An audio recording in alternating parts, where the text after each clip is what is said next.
এই মিশন বন্ধ করার জন্য গভীরভাবে ষড়যন্ত্র করে যাচ্ছে এই সাতপন্থীরা। এই সাত কান্দলবি বলেছে, কোরআনের বিরোধিতা করে বলেছে, কোরআন শিক্ষা দিতে গিয়ে কোনো মৌলবী যদি টাকা গ্রহণ করে, এই মৌলবীর টাকা বেশ্যার টাকার চেয়েও জঘন্য। বেশ্যাকে জান্নাতে যাবে, তাও এই মৌলবী জান্নাতে যাইতে পারবে না। মুসলমানদের মধ্যে নতুন এক বিষ ফোড়া গজিয়েছে। এই বিষ ফোড়া শুধু বাংলাদেশের মুসলমানদেরকে কষ্ট দিচ্ছে এমনটি নয়, সারা পৃথিবীর মুসলমানদেরকে কষ্ট দিয়ে যাচ্ছে।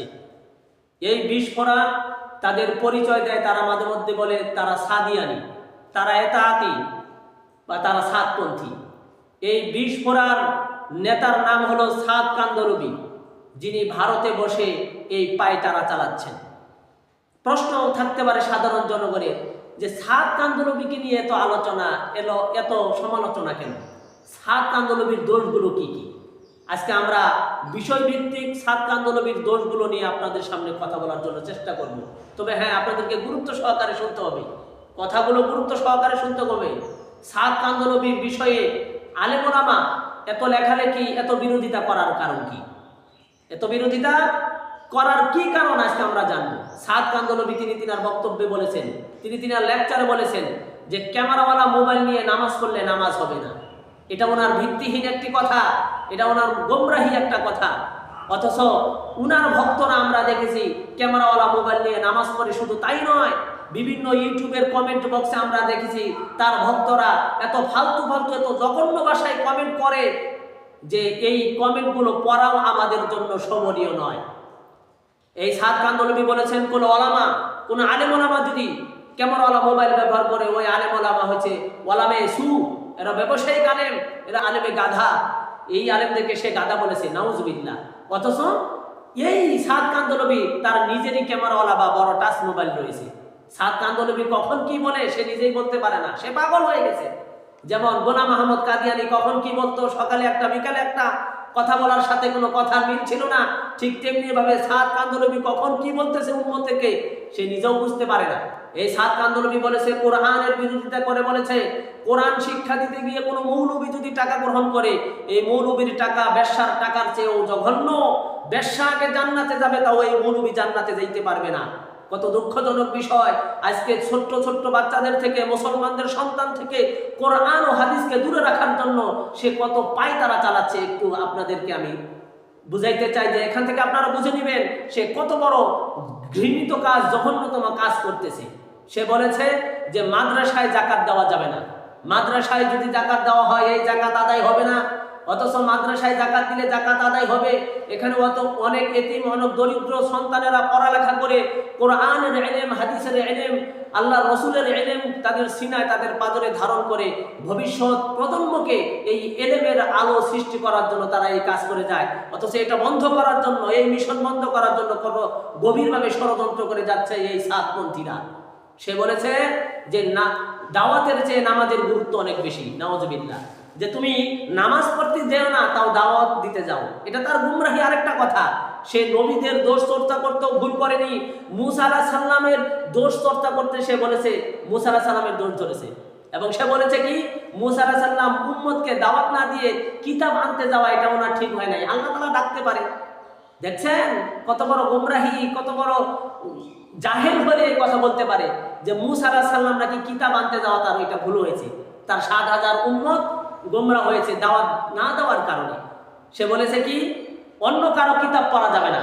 যারা তাবলিগ জামাতের যে সমস্ত, যেমন ইলিয়াস রহমতুল্লাহ আলাই, ইউসুফ সাহেব রহমতুল্লাহ আলাই যে কিতাবগুলো লিখেছেন, এই সমস্ত কিতাবই শুধু পড়তে হবে। অথচ বাংলাদেশে কত বড় বড় আলেম ওলামা কিতাব লিখেছেন, তাদের কিতাব পড়লেও মানুষের ইলমের, আমলের অনেক উন্নতি স্তরে যাবে। এটা থেকে উনি বিরত রাখতে বলেছেন। এটা থেকে উনি বিরত রাখতে বলেছেন। তিনি বলেছেন যে আল্লাহ আল্লাহ জিকির, এটা আমার বোধগম্য নয়। নাউজুবিল্লাহ। উনি জিকিরের বিরোধিতা করেছেন। উনি কেমন আলেম আপনারা একটু বুঝে নিয়েন। যেই আলেম আল্লাহ তাআলার জিকিরের বিরোধিতা করে, এই আলেম কি আলেম না? আপনারা বুঝে নিয়েন সে কেমন আলেম। সে বলেছে যে তাবলিগ ছাড়া অন্য কোনো কাজ দিনের কাজ নয়। নাউজুবিল্লাহ। তাবলিগ ছাড়া অন্য কোনো কাজ কিসের কাজ নয়? দিনের কাজ নয়। একমাত্র শুধু দিনের কাজ হলো তাবলিগ।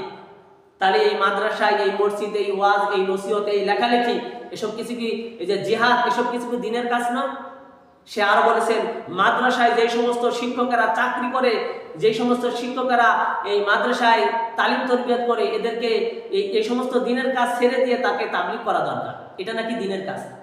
কত বড় গোমরা দেখেন, সে কত বড় গোমরা। এটা নাকি দিনের কাজ, দুনিয়ার কাজ। যে মাদ্রাসার শিক্ষকেরা দুনিয়ার কাজ করতেছে, তাদেরকে তাবলীগ করা দরকার। সে এভাবে কথা বলেছে। সে বলেছে কাল কিয়ামতের মাঠে আল্লাহ তাআলা নাকি প্রশ্ন করবেন, তাবলীগে গিয়েছিলা, গাছের আদব করেছিলা, নাউজুবিল্লাহ। দেখছেন গোমরা কাকে বলে, আকলহীন কাকে বলে। আল্লাহ তাআলা নাকি কিয়ামতের দিন বলবে যে তাবলীগ করেছিলে, এইসব কথা নাকি বলবে। সে সাহাবীদের নামেও সমালোচনা করেছেন। সে বলেছেন এক সাহাবী আরেক সাহাবীর বিরুদ্ধাচারণ করেছেন, নাউজুবিল্লাহ। অথচ আল্লাহ তাআলা সূরাতুল ফাতিহের মধ্যে বলেছেন রুহামাউ বাইনাহুম, তারা পরস্পরে সদয়। আর তিনি সাহাবীদের নামেও কি করেছেন, বিদ্বেষ পোষণ করেছেন। তিনি শুধু তাই বলেন নাই, আল্লাহ তাআলার নামেও তিনি তহবত দিয়েছেন, নাউজুবিল্লাহ। তিনি বলেছেন যে হেদায়েত নাকি আল্লাহর হাতে নাই, হেদায়েত আল্লাহর হাতে নাই, নাউজুবিল্লাহ।